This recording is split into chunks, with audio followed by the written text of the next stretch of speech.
Ahí. Zacarías capítulo 13.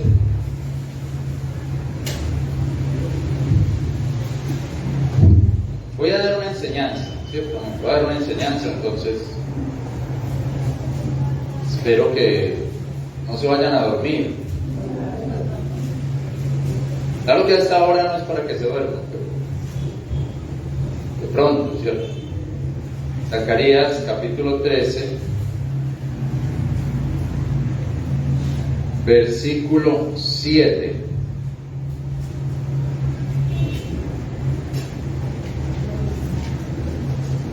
Amén. Dice así: Oh espada, despiértate sobre el pastor y sobre el hombre que fuere mi compañero, dijo Jehová de los ejércitos. Hiere al pastor y derramarse han las ovejas, y tornaré mi mano sobre los chiquitos. Vuelvo a leer. Oh espada, despiértate sobre el pastor y sobre el hombre que fuere mi compañero, dijo Jehová de los ejércitos.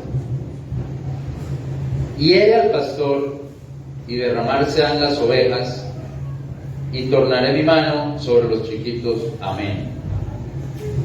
Digámosle a un hermano si puede orar. Hermano, si puede orar. Dios, te damos muchas gracias, Señor, en esta hora. En el nombre de Cristo Jesús, nos presentamos delante de ti, Señor, ante tu presencia. Queremos presentarnos, Señor, delante de ti, Señor, nuestros cuerpos, sacrificio vivo, santo y agradable, Señor, delante de ti en este día. Te damos muchas gracias, Padre, por este privilegio que nos da de estar aquí, en este lugar, en esta mañana, Señor, escuchando tu palabra. Gracias, Padre, por tu amor, tu bondad, tu misericordia para con nosotros, Señor. Porque, Señor, nos has escogido, nos has tomado, nos has traído a este lugar, Señor, con un propósito de escuchar tu palabra. Permite, Señor, en el nombre de Jesucristo y en el poder de tu Espíritu, que tu palabra entre hasta lo más íntimo y profundo de nuestros corazones, que llene, Señor, de nuestro ser, de la presencia de tu Espíritu, y nos dé sabiduría, entendimiento, y abra nuestros sentidos espirituales, Señor, para escuchar tu voz.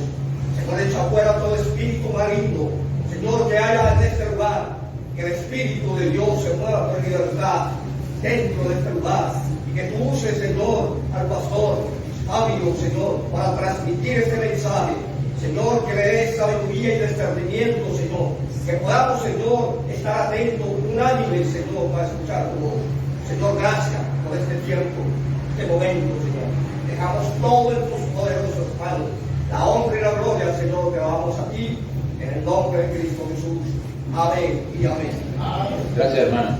Bueno, como hay una gente que no me conoce, entonces me presento. Mi nombre es Fabio Carballo, soy el pastor de la Iglesia Bíblica Bautista de Copacabana, que queda en las afueras de Medellín, hacia el norte de la ciudad, en el área metropolitana. Vuelvo a leer el versículo de Zacarías 13, 7. Oh espada, despiértate sobre el pastor y sobre el hombre que fuera mi compañero, dijo Jehová de los ejércitos. Hiere al pastor, derramarse han las ovejas, tornaré mi mano sobre los chiquitos. Hermanos, en este versículo la Biblia hace referencia al pastor herido. Y este mensaje es una presentación de Jesús como el pastor herido, como el siervo lastimado. El propio Cristo menciona el texto de Zacarías. Vaya a Mateo 26. Vaya a Mateo 26, 31. Mateo capítulo 26, verso 31. Dice allí: Entonces Jesús les dice: todos vosotros seréis escandalizados en mí esta noche, porque escrito está: heriré al pastor y se descarriarán las ovejas de la manada. Mas después que haya resucitado, iré delante de vosotros a Galilea. Amén. O sea que ahí el mismo Cristo muestra que Él es ese pastor herido de Zacarías capítulo 13. Porque el mismo Señor cita ese versículo. Ahora otra pregunta que sale de ahí es: ¿quién hirió al pastor? Porque dice, heriré al pastor. ¿Quién hirió al pastor? En Mateo dice, heriré al pastor, y en Zacarías dice, oh espada, despiértate sobre el pastor y hiere al pastor. Así que comparando los textos, uno podría pensar o puede inferir que es el mismo Padre el que hiere al pastor, o que fue la propia espada de Dios, Padre, la que hirió al pastor, por supuesto utilizando a seres humanos, digamos con intervención humana. Leamos ahí en Lucas 22:22. Lucas 22:22.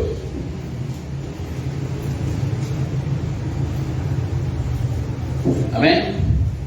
Lucas, Evangelio de Lucas, capítulo 22, verso 22. Yo le doy tiempo, hermano, vaya con tranquilidad. Lucas 22:22, para que todos lo encontremos. Evangelio de Lucas. La pregunta es, ¿quién hirió al pastor? Porque Zacarías dice, heriré al pastor, en Mateo dice, heriré al pastor, y Zacarías dice, oh espada, hiere al pastor.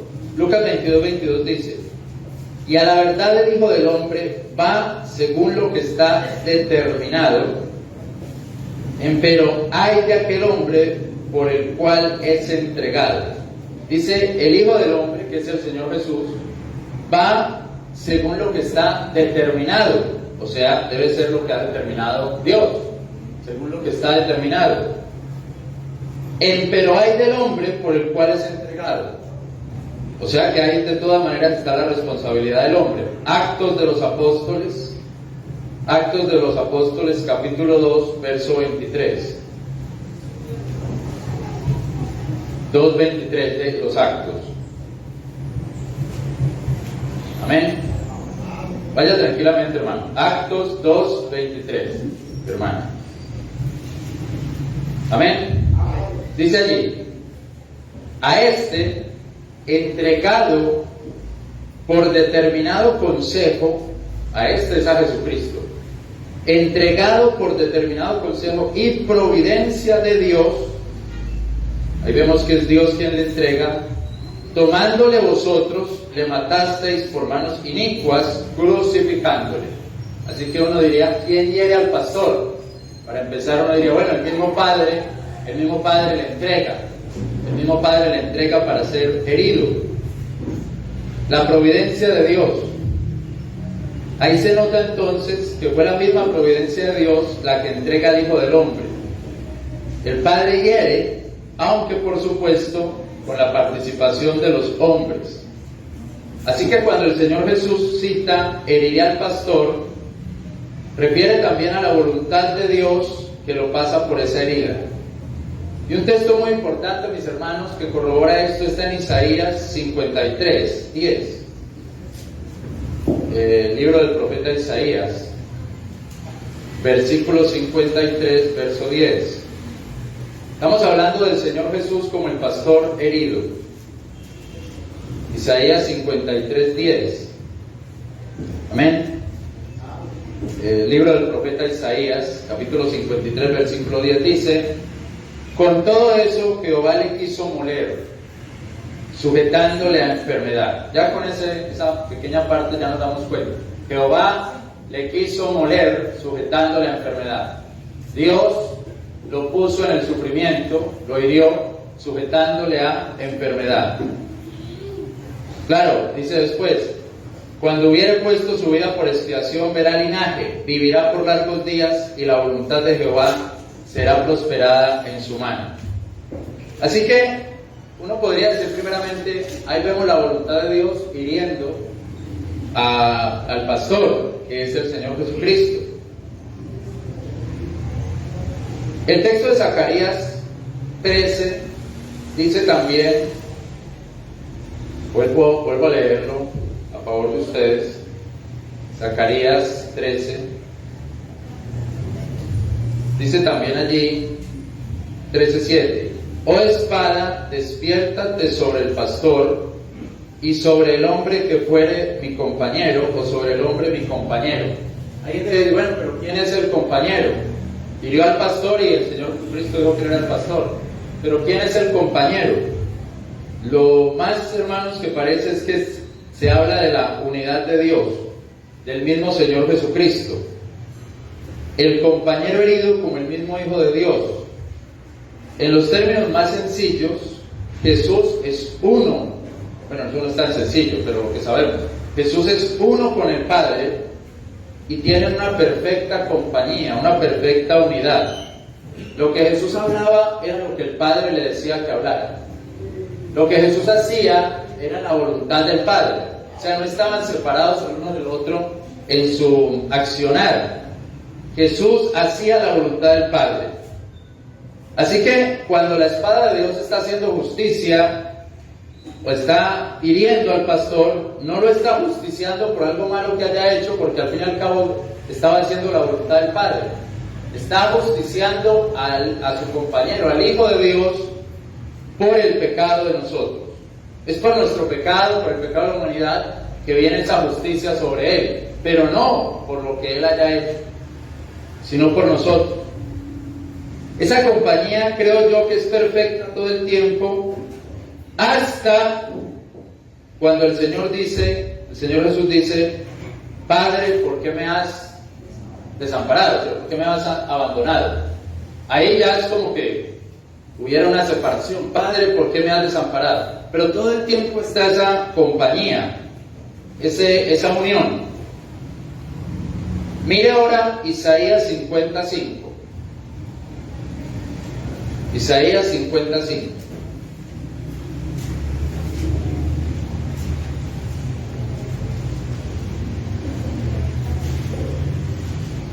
Gloria a Dios. Estamos hablando del pastor herido, presentando al Señor Jesucristo como el pastor herido.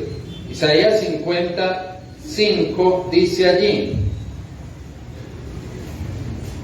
el Señor Jehová me abrió el oído, y yo no fui rebelde, no me torné atrás. Mire el 6. Di mi cuerpo a los heridores, y mis mejillas a los peladores. No escondí mi rostro de las injurias y de escupidura, porque el Señor Jehová me ayudará. Por tanto no me avergoncé, por eso puse mi rostro como un pedernal, y sé que no seré avergonzado. Ahí nuevamente habla de la herida. Di mi cuerpo a los heridores. Pastor herido. Es un texto que habla del Señor Jesucristo. Di mi cuerpo a los heridores. Di mi cuerpo a los que me escupían. ¿Por qué lo di? Porque el Señor Jehová me ayudará y no me dejará avergonzado. Así que el Señor está hablando de lo que pasó, pero hay un detalle ahí muy interesante en el versículo 5. ¿Cómo empieza diciendo el versículo 5? ¿Cómo empieza? El Señor, ¿qué hizo? Me abrió el oído y no fui rebelde. Es como si Dios me hubiera dicho algo, amén. Me abrió el oído y no fui rebelde. Es como si el Padre, mire, le voy a decir algo. Tengo que decirle algo. Y eso que le dijo es, va para el martirio, va a ser herido. Cuando dice, el Señor Jehová me abrió el oído y no fui rebelde y no me torné atrás, es como Dios diciéndole, oiga, va a ser herido y tiene que seguir ese camino. Tienen que seguir ese camino. Y después dice, di mi cuerpo a los heridores, mis mejillas a los peladores, no escondí mi rostro de las injurias escupidoras. Es como si Dios le dijera a uno, mire, va a pasar por un problema, pero tiene que pasarlo, páselo. Viene un problema, pero páselo. Pues uno siempre quiere que Dios le diga cosas buenas. ¿Amén? Le voy a dar una casa, le voy a dar un carro, le voy a dar una nevera, le voy a dar una novia, le voy a dar un novio. No siempre quiere que Dios le diga cosas buenas, pero aquí Dios le está diciendo, mire, va a pasar por un gran problema, muy grande. Tiene que dar su cuerpo a los heridores, a los que lo van a escupir, lo van a matar. O sea, el Señor Jehová me abrió el oído y no fui rebelde. Ese es un misterio, ¿cierto? Un misterio de las cosas de Dios. El Señor Jesús es el pastor herido Y lo que parece indicar este texto es que antes de eso él habló con el Padre y no fue rebelde a lo que el Padre le dijo. Y por lo que vemos en los evangelios, podemos inferir que ese diálogo del Hijo con el Padre se dicen muchas otras cosas. Vamos a Marcos 14. Marcos 14, verso 27.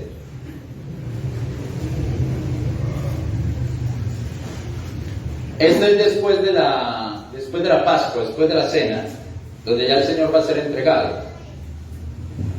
Marcos 14, 27, 28. Podemos leer hasta el... Bueno, leamos 27 y 28. Jesús entonces les dice: todos seréis escandalizados en mí esta noche, porque escrito está, heriré al pastor y serán dispersas las ovejas. Eso es algo que estaba escrito.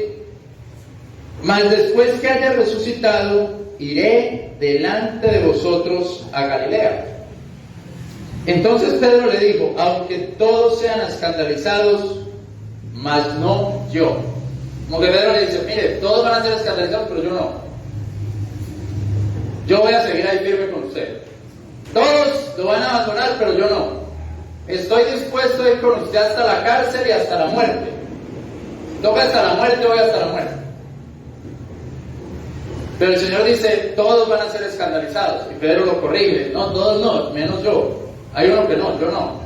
Yo voy hasta la muerte con usted. Ahora vaya a Lucas 22, que es la misma escena, solamente que hay un evangelista que da más detalles que otro y así. Lucas 22, 31.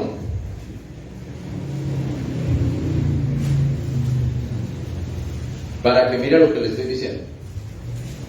Lucas 22, 31. Dijo también el Señor: Simón. Lucas 22, 31. Dijo también el Señor: Simón. Está hablando Pedro. He aquí que Satanás os ha pedido para zarandearos como a trigo. Mas yo he rogado por ti que tu fe no falte, y tú cuando te conviertas, confirma a tus hermanos.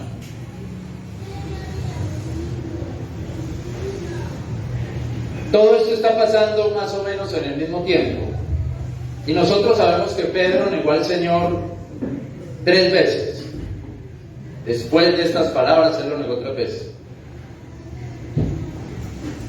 Entonces, uno no sabe qué fue lo que habló exactamente Jesús con el Padre. Él dice: el Señor Jehová me abrió el oído y no fui rebelde.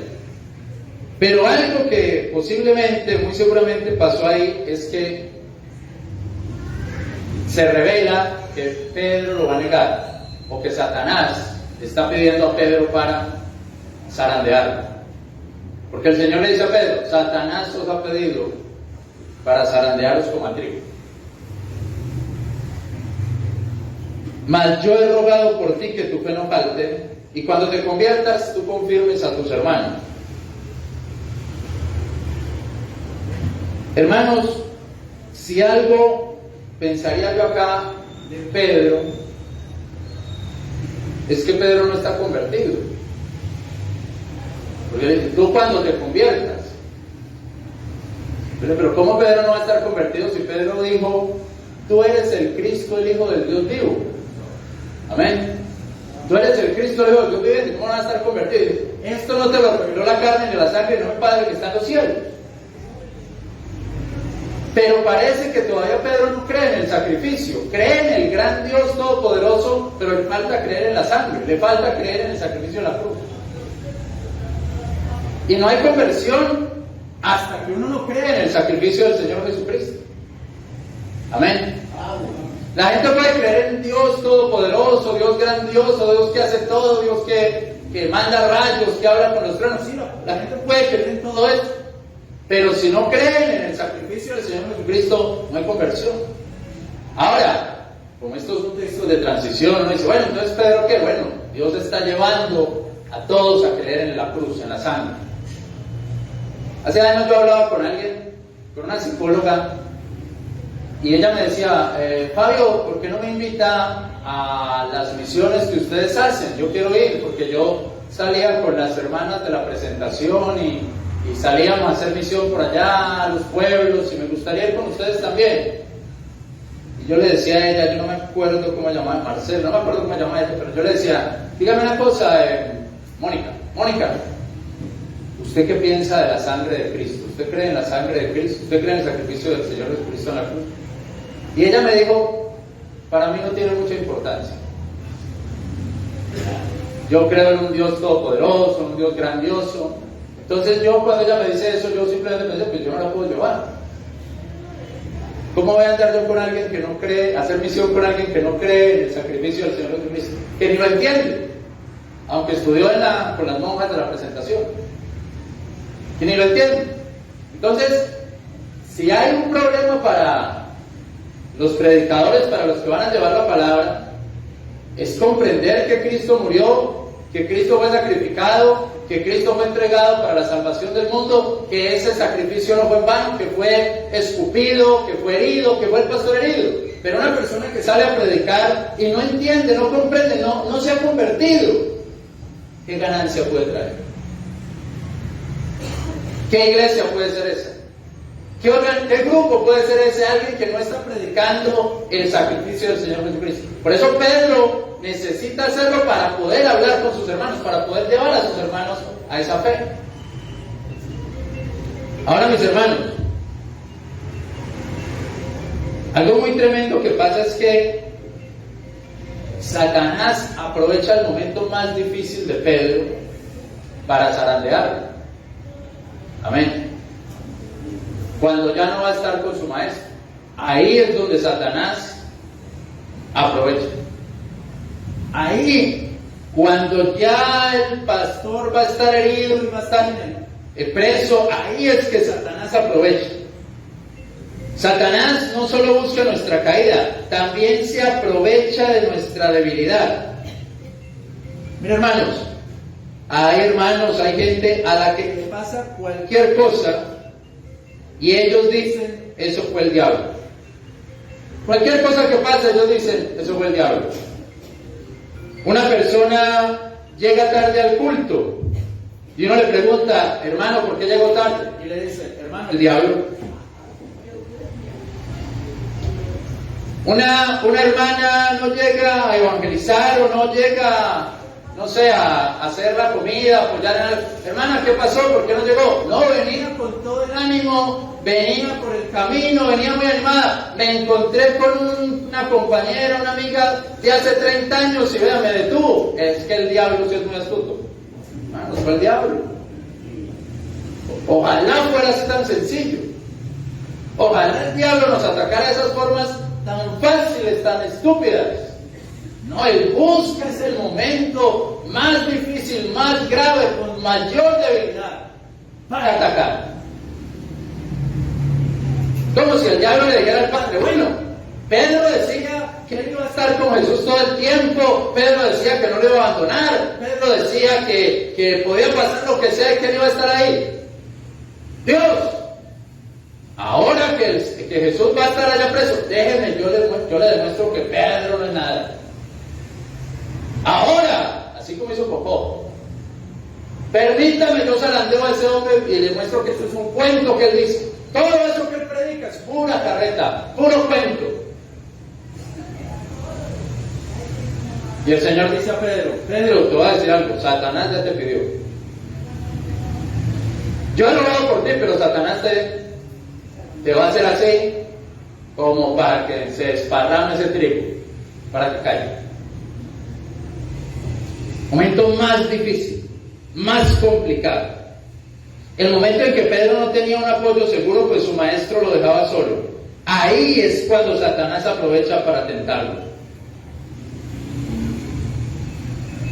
Creo, hermano, que estos son los momentos más duros, más difíciles, con más desasosiego en la vida de Pedro. Leamos Lucas 22, 55.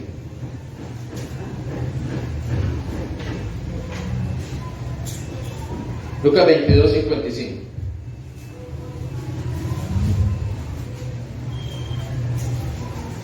Al 60. Y habiendo encendido fuego en medio del atrio y sentándose todos alrededor, se sentó también Pedro entre ellos.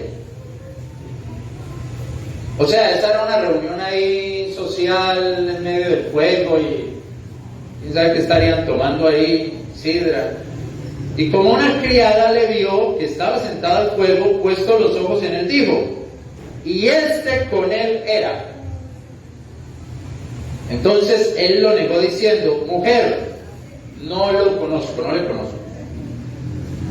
Y un poco después, viéndole otro, dijo: ¿y tú de ellos eras? Y Pedro le dijo: hombre, yo no soy de ellos. Y como pasada una hora, otro afirmaba diciendo: verdaderamente también este estaba con él, porque es Galileo. Y Pedro dijo: hombre, no sé lo que dices. No sé lo que dices.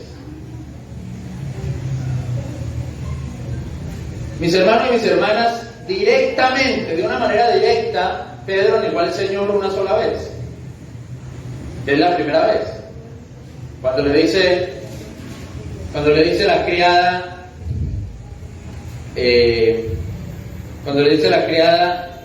este era con él, y él dijo: no le conozco. Hay una negación directa: no le conozco. Usted era con Jesús: no conozco a Jesús. Lo negó directamente, no dio vueltas. Amén. No le conozco, no sé quién es Jesús. ¿Cómo parece eso? Muy triste, ¿no? ¿Cierto? No sé quién es. No sé quién es Jesús. Después, otro le dice: eras de ellos. Y Pedro le dice: no era de ellos.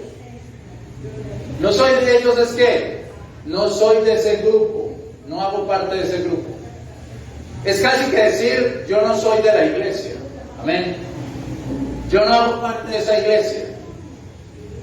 Así es, yo no soy de esa iglesia, yo no hago parte de ese grupo. Y mire que negar la iglesia es negar a Jesús. Porque al Señor no le dijo: me negarás una vez, le dijo: me negarás 3 veces. Amén. Entonces cuando Pedro dice: yo no soy de ellos, es también decir: yo no soy de la iglesia, y es también decir: yo no soy de Jesús. Y después, una hora más tarde, le dice otra persona,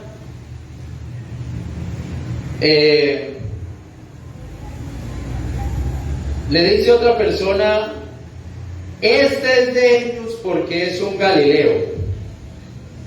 Más o menos así. Este es de ellos porque es Galileo. Es muy raro que aquí haya uno de Galilea. Aquí tienen que ser que siguen a Jesús.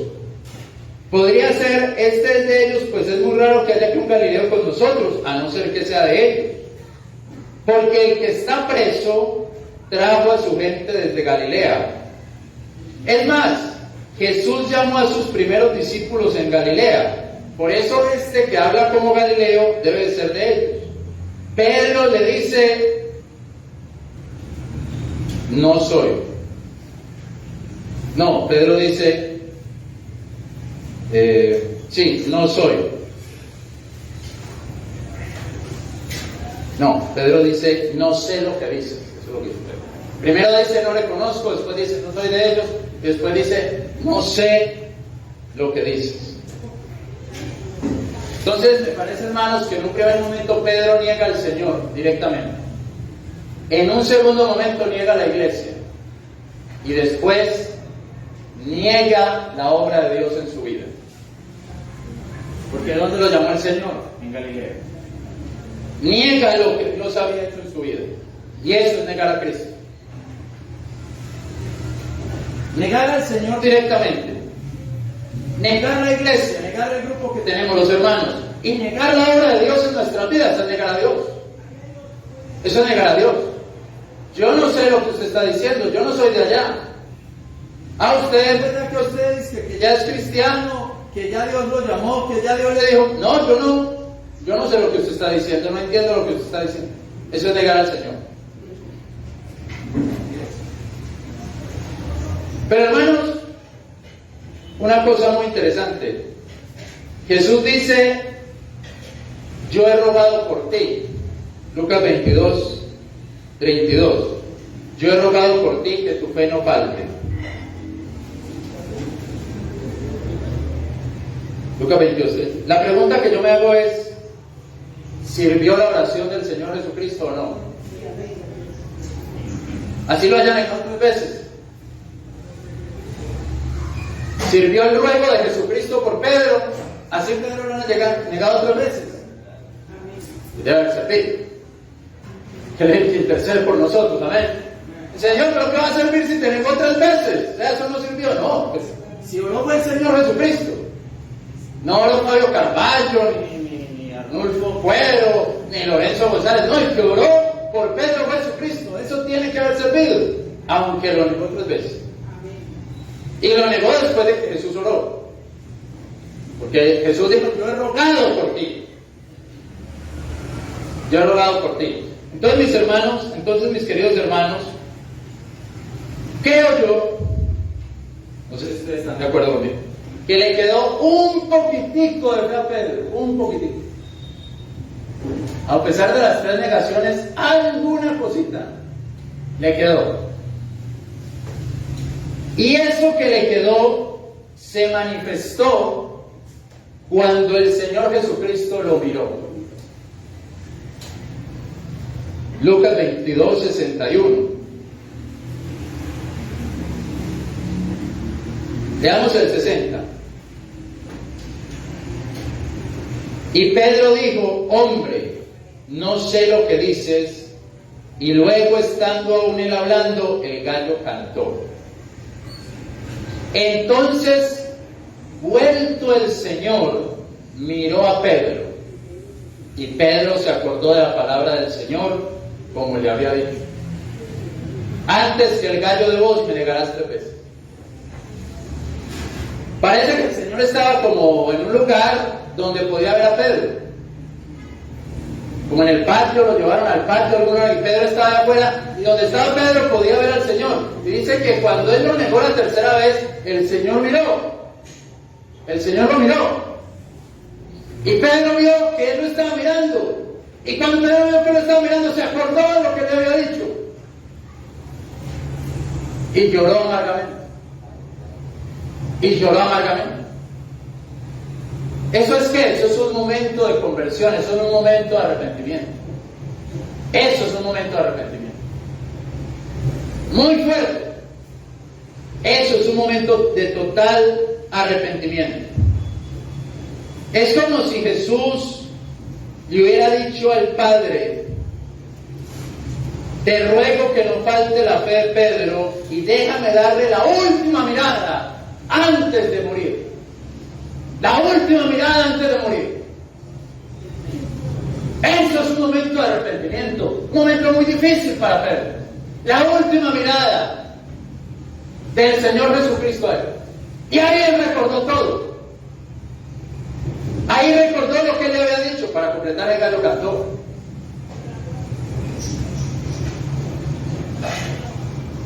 Él es como si el Padre respondiera, él te podrá mirar allí en el patio. Lo podrás mirar. Esa mirada de Jesús a Pedro es la mirada que le recuerda al apóstol su humana condición.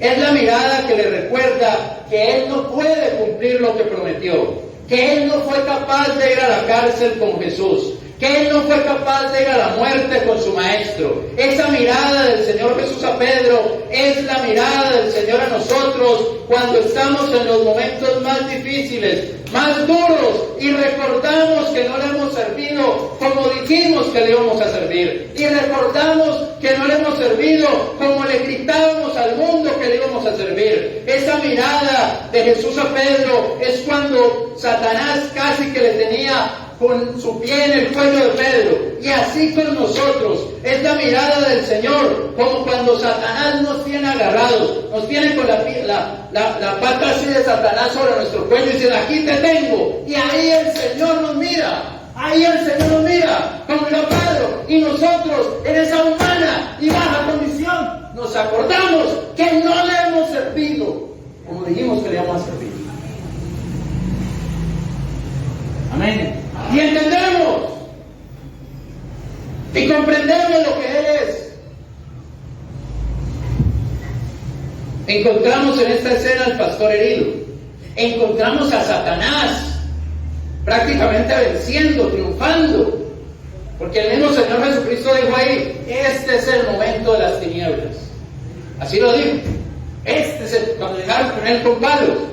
Vienen a mí con palos, como si fuera un delincuente. Yo he hablado públicamente en todas partes, pero déjenlo así. No saquen las espadas, porque ahí mismo los otros a sacar la espada. No la saquen. Este es el momento de las tinieblas.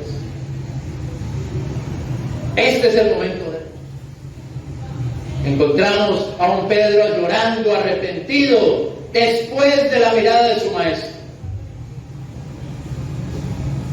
Ahora volvamos a Zacarías 13. Un hombre que no se ha arrepentido no puede ser siervo para llevar mies. Una hermana que no se ha arrepentido, que no ha entendido esto, ¿qué mies va a llevar? O sea, ¿qué va a recoger, perdón? ¿Qué va a dar? Sí, hay mucha mies y hay pocos obreros, pero tienen que haber obreros que crean en Dios y que se hayan arrepentido y que crean en el sacrificio y que sepan lo que van a hablar, que sepan lo que van a predicar. Si no, ¿qué van a hacer, hermano? Iglesias predicando falsedades sobran. Sobran iglesias predicándose a sí mismas, predicando sus verdades. Necesitamos es gente que predique la verdad de Cristo, del Evangelio, de la palabra. Eso es lo que necesitamos. Volvamos a Zacarías capítulo 13, es el texto donde empezamos. El versículo 7 dice: oh espada, despiértate sobre el pastor y sobre el hombre que fuere mi compañero. Dijo Jehová de los ejércitos: hiere al pastor, derramarse han las ovejas. Amén, así pasó. Hirió al pastor y se derramaron las ovejas.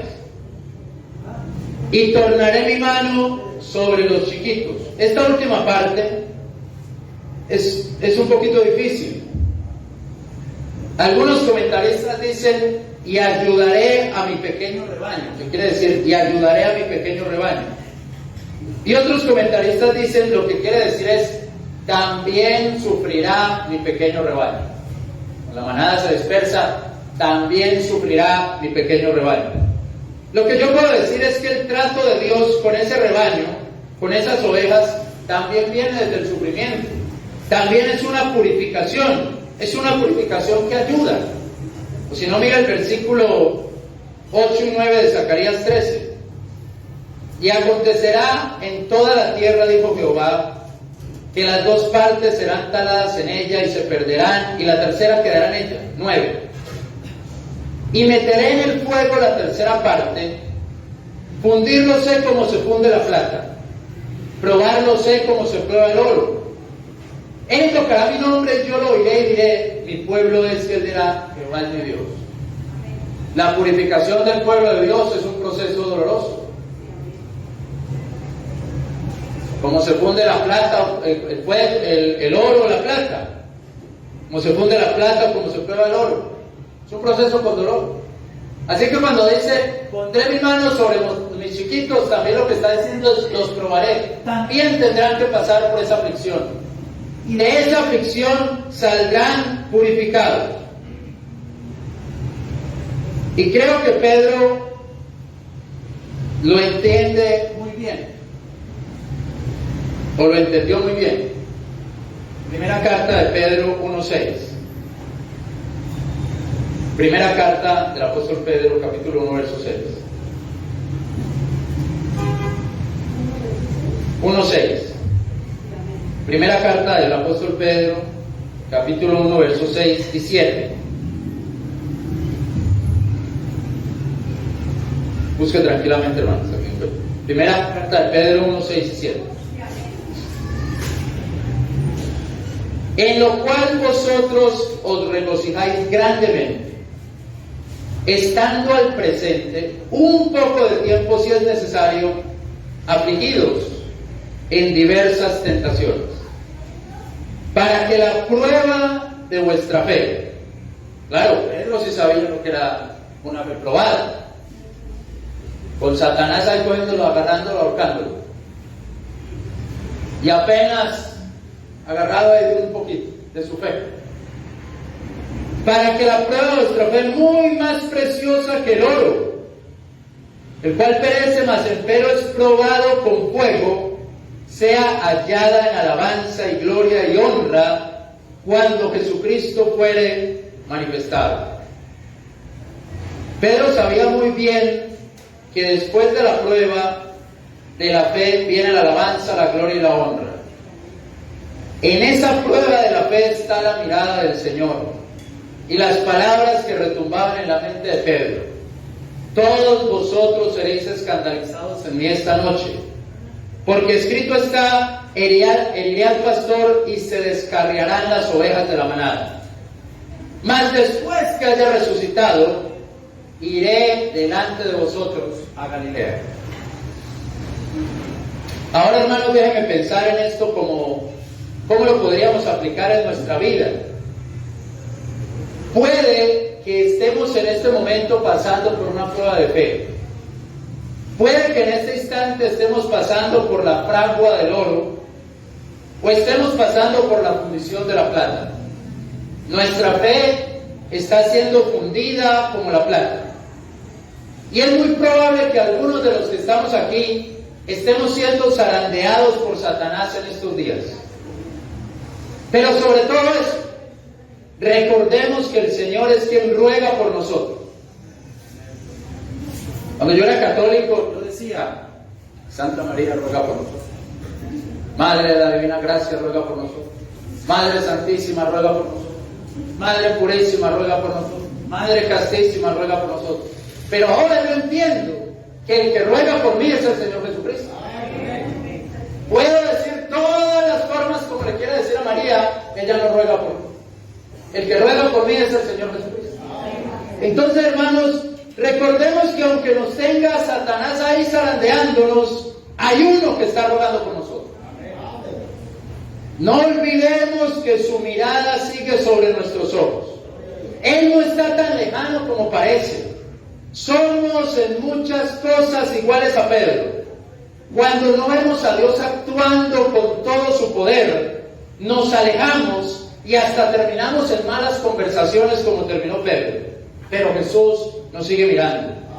Él ahora en este momento no está herido, aunque tiene las marcas de las heridas, las huellas de las heridas, pero ahora en este momento sí sigue intercediendo por nosotros. No podemos entonces dejar de dar testimonio de lo que Él ha hecho por nosotros. No podemos entonces dejar de ser testigos de Jesús, de ser obreros y siervos que vayan a los campos a llevar su palabra. Después de que pase este tiempo de prueba, viene la alabanza, la resurrección. Llegará un nuevo principio, porque la resurrección es como un nuevo principio. Yo he escuchado a varios hermanos y hermanas decir: qué lindo que fue mis primeros días en el Evangelio. Qué hermosos que eran las primeras veces, los primeros días que yo me convertí. Mis primeros días de creyente. Recuerdo tanto cuando comencé en las cosas de Dios. Oraba con ese amor. Leía la palabra con esa sed. El Señor me respondía todo lo que le pedía. Tenía un fuego para ir a la iglesia. Era un gozo grande cuando alababa a Dios y cantaba más duro que todos los hermanos en la iglesia.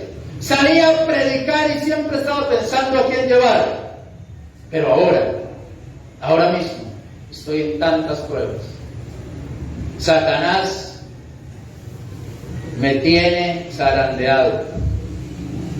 Tiene su pie en mi cuello. Estoy que no sigo. Estoy que no puedo más.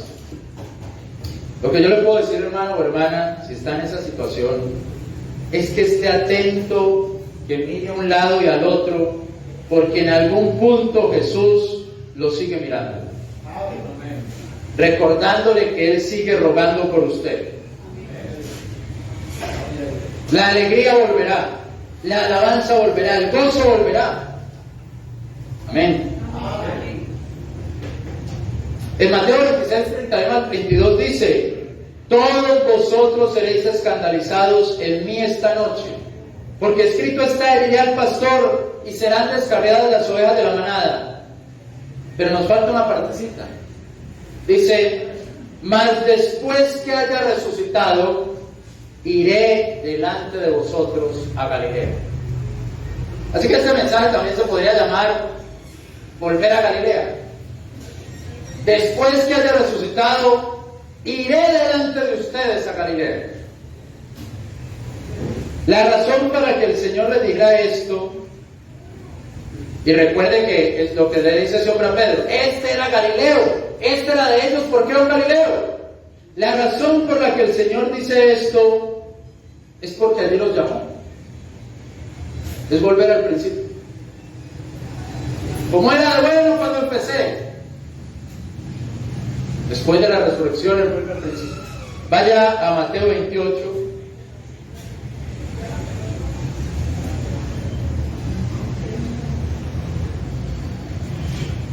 Mateo 28, 10.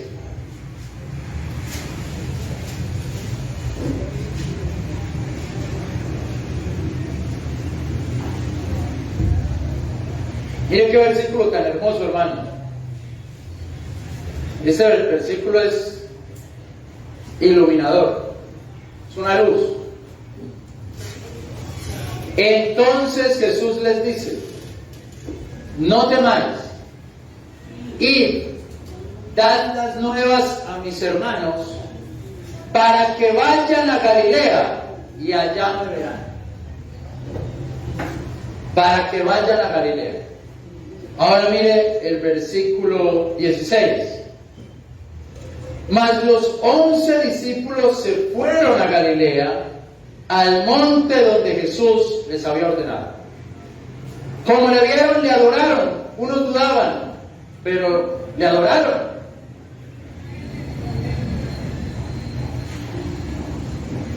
Volver a Galilea es volver al principio, volver al lugar donde fueron llamados, volver a su primera adoración. Así es, mi hermano y mi hermana, que si usted está en esa prueba, en esas dificultades, y siente que Satanás lo está zarandeando,